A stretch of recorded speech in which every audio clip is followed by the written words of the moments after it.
ጾምስ ደግሞ ማለት ምንድነው? ጥቅሙስ ምንድነው? ትርፉስ ምንድነው? የሚል የወንጌል አገልግሎት አጠር በጠና አድርገን እንነጋገራለን። በእውነት የሥራ ቀን ነው። ነገር ግን የቅዱስ ገብርኤልን አማላጅነትና የእግዚአብሔርን ቃል ከመስማት የበለጠ ምን ስራ አለ ብላችሁ እንደ ከዋክብት ደምቃችሁ እግዚአብሔርን እያመሰገናችሁ ነውና እስኪ አመስግኑት በድጋሚ እግዚአብሔር። ለወንድማችን ለመምህራችን ለመምህር እስጢፋኖስ የዝማሬ ጸጋም አላቸው። ባለፈውም እንደዚሁ ከኛ ካቴድራል ላይ መጥተው በዚህ አይነት የዜማ አገልግሎት አገልግለዋል። ወንጌልም በዝማሬ ነውና ዝማሬውን አይት ያሰማልን። አቤት አሜን በሉ እንጂ። የመጀመሪያው መዝሙር ሰምታችኋል። ቢፈልግባትም መልካሙ ገበሬ አልተገኘባትም ከበለሷ ፍሬ። የማቴዎስ ወንጌል ምዕራፍ 21 ላይ ጌታ ከደብረ ዘይት ወደ ኢየሩሳሌም ከኢየሩሳሌም ወደ ደብረ ዘይት ይመላለስ ነበር። ጉዳዩ እንዲህ ነው። ቀን ቀን ኢየሩሳሌም፣ ናዝሬት፣ ገሊላ እየተዘዋወረ ሲያስተምር ይውላል።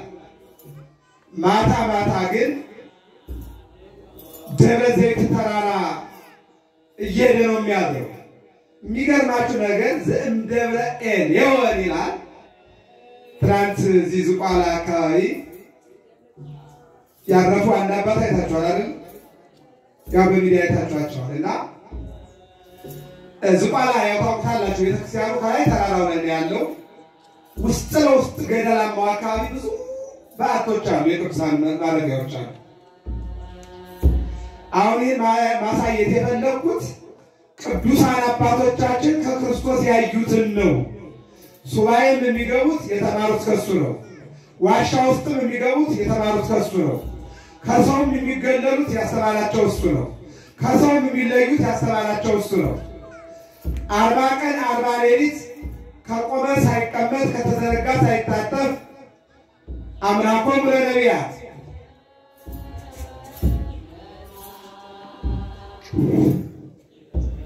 የነቢያት አምላክ ነውና ነቢያት የጾሙትን ጾም ሲጾምላቸውና ሲያጸድቅላቸው እውነት ነው ሲልላቸው እንመለከታለን። ስለዚህ እቺ ኤልዮን የምትባል ቦታ ደብረ ዘይት ተራራ ስር ወጥቶ እዛው በሰማይና በምድር በተራራውና በተራራው መካከል ላይ በጣም ጠባብ ቦታ ነበረ ይጸልይ የነበረው የኛ ጌታ። እየሰማችሁ ነው አይደል? እግዚአብሔር ከሁላችን ጋር ይሁን እና እነዚህ አባት ትናንት እንደሰማችሁት ዝቋላ ተራራ ላይ አሁን እንግዲህ ገዳሙ አለ። ብዙ የብሉያት የአዲሳት የሊቃውንት የመነኮሳት የቅዳሴው የሁሉ መምህራን ብዙ ደቀ መዛሙርት አሉ እዚያ ቦታ ላይ።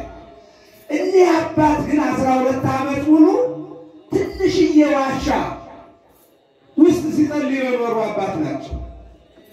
እንግዲህ ምን እያደረጉ ነው እዚያ እየኖሩ ያሉት ካል እየጾሙ እየጸለዩ እየሰገዱ የኢትዮጵያ ሕዝብና እግዚአብሔርን እያስታረቁ ገረመንስ መሰለታቸው። ግብፃዊ ናቸው፣ ኢትዮጵያዊ አይደለም። በዘመነ ቅዱስ ላሊበላ በሀገራቸው በግብፅ 300 ዘመን የግብፅን ሕዝብና እግዚአብሔርን ካማለዱ በኋላ ወደ ሀገረ ኢትዮጵያ ወደ ቅዱሳን ሀገር ኢትዮጵያ እጆቿን ወደዚህ ሀገር ትዘረጋለች። አሁን ተራራ ጀለው ሜዳ ጀለው ጋራው ሸንተረሩ ጀለው የኢትዮጵያ ሕዝብ ማለት ነው። ሲዳችሁ ተፋሩት አንድ ጊዜ የማን ሕዝብ አልኳችሁ? ወደ ማን እጁን ይዘረጋል? እስኪ አመስግኑት እግዚአብሔር። ምን ያላቸው እግዚአብሔር ማለት ቅዱስ ገብርኤል ቀኑ ስለሆነ እናንሳው ብዬ ነው። እየሰማችሁ ነው አይደል? ቅዱስ ገብርኤል ነው የወርዶ ግብፅ ላይ ወርዶ ምን አላቸው? ከሚጸልዩበት ቦታ 300 ዓመት ከጸለዩበት ከበዓታቸው ለገብረ መንፈስ ቅዱስ ወረደና ወደ ሀገረ ኢትዮጵያ ትሄዳለህ አለው። እኔ ሽማግሌ ነኝ፣ እኔ ይህን ያክል መልክዓ ምድር ረዥም መንገድ እንዴት ሄዳለሁ? አንተ መልአክ፣ አንተ እኮ በግብ ነው ወደ ሰማይና ወደ ምድር። አዎ ወረደ መልአከ እግዚአብሔር ዘስሙ ገብርኤል ይላል። ይሄ ትንቢተ ዳንኤል ምዕራፍ 3 ላይ ወዘመቶ ለነበልባለ እሳት በነደደ ጊዜ በሚጾሙት በሚጸልዩት በሚሰግዱት በሶስት ወጣቶች ላይ እሳት በነደደ ጊዜ ገብርኤል የተባለ መልአክ ክንፉን እያመታ ወረደና እሳቱን ውሃ አደረገላቸው ይላል። ክብርና ምስጋና ለመልአኩ ይላል። ይሄ መልአክ ነው ክንፉን እያመታ ወረደ ይላል። ወደ እሳቱ አሁን ወረደው ግን ወደ ገብረ መንፈስ ቅዱስ ነው። የት ላይ? ግብፅ ላይ። በነገራችን ላይ ግብፅ በራሷ መልክዓ ምድሯ እሳት ነው። ዓመት እስከ ዓመት ፀሐይ ነው፣ ዝናብ የለም። ደመና እንኳን አይታያው። አዩም ከተባለ በ5 ዓመት አንድ ጊዜ ነው። እየሰማችሁ ይሆናል። ስለዚህ ወደ ያቺ እሳት ምድር ለዚህ ነው ድንግል ማርያም ጌታን ታቅፋ ወደ ኢትዮጵያ ስትመጣ አንድ ጊዜ በጀርባ አንድ ጊዜ በቅፋ አንድ ጊዜ ደግሞ በእግሩ ልጇን ይዛ ስትመጣ ከሰማይ የሚወርደው ፀሐይ ይገርማል። እሷ ራሷ የያዘችው ልጅ ፀሐይ ይባላል። ማን ይባላል? በፀሐይ ላይ ፀሐይ ሲወጣ እየሰማችሁ ማለት በፀሐዩ ላይ ፀሐይ እሷ ራሷ ደግሞ ብርሃን ናት። በብርሃን ላይ ብርሃን።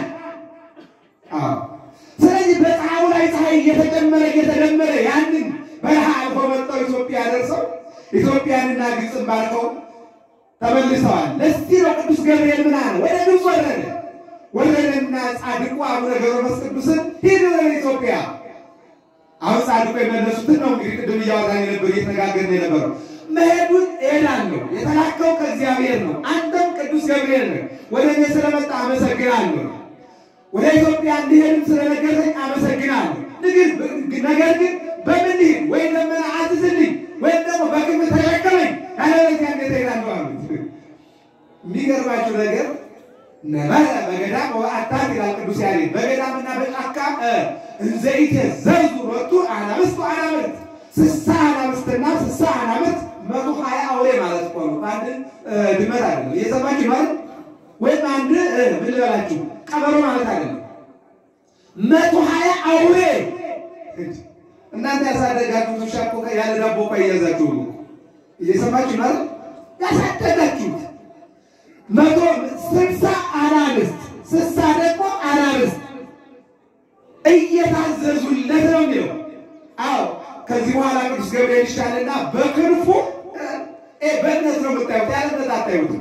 እየሰማችሁ ማለት ይተማመን። እንግዲህ በሰማይ እንግዲህ ሀገር ውስጥም ሀገሮችም የሚበረው አውሮፕላኑ በምኑ ነው? በክንፉ ማለት ሰዎች በጥበብ በአውሮፕላን 300 800 1000 ሰው በሰማይና በምድር መካከል ይዘው መብረር ከቻሉ የእግዚአብሔር መላእክት ይችላሉ አይችሉም? እስኪ ንገሩኝ። ይችላሉ እንጂ። የሚገርማችሁ ነገር 60 አናብርትና 60 አናብስት 120 አውሬዎችን ከገብረ መንፈስ ቅዱስ ጋር ቅዱስ ገብርኤል ተሸከመና ኢትዮጵያ ይዞ ገባ። ክብርና ምስጋና ለዚህ መልአክ ነው። የሚገርም ነገር ነው። ይህ ትንቢተ ዳንኤል ምዕራፍ 6 ላይ ሄዳችሁት ዳንኤል ወደ ባቢሎን ተማርከው በስህተታቸው ኤርምያስ ቢጸልይ ኤርምያስ ቢያለቅስ ቢጾም ቢሰግድ እነሱ ግን ሊመለሱ አልቻሉም። እባካችሁ ይላቸዋል፣ ሰማዋል። ተመለሱ ይላቸዋል፣ አልመለስም አሉ። ጾሙ እምቢ፣ ጸልዩ እምቢ፣ ስገዱ እምቢ፣ ዝም ብለው መብላት እነዚህ ሳ በኋላ ግን እግዚአብሔር ኤርምያስን እንዲህ አለ፣ ያንተ ጾምና ጸሎት መስዋዕት እስካሁን ድረስ እንደምሰሶ እንደ አንድ ያማለለ ይዟቸው ኖሯል። አሁን ግን በቃ አሳልፌ ልሰጣቸው ነው አለ። አሁንም ተከራከረ። ምን አለ? ለጠላት አሳልፈ ከምትሰጣቸው አንተ ግደላቸዋል፣ ያልገላቸው ማለት አሳልፌ ልሰጣቸው። እሺ የሰዎች ጣሄ ከሆነ መሰደድ ከሆነ ወደ ሰው ሀገር በመቆ መሄድ ከሆነ የቤተ መቅደሱ የንዋየ ቅድሳት ጉዳይ ምን ይሆናል? ለምድር አደራ ስጣታ። ምድር እንዴት ትቀበለኛለህ ያለው? ጸልይ፣ ጾም። ከጾም ከጸለይክ በኋላ መሬቱን ባርከው ይሰነጠቅልሃል። የቤተ መቅደሱ ንዋየ ቅድሳት በሙሉ ለ70 ዘመን እዚያ ደብቀው በ70 ዘመን ስትመጣ ታገኘዋለህ። እየሰማችሁ ነው? በሀገራችን እኮ በኢትዮጵያ ወደ ገጠሩ አካባቢ ስትሄዱ አባቶቻችን በጎተራ በማዳበሪያ በአቆማዳ ካስቀመጡት ይልቅ በመሬት ውስጥ በጉድጓድ ያስቀመጡት ዋስትና ነው። እውነት ነው አይደል? አዎ ዋስትና ነው።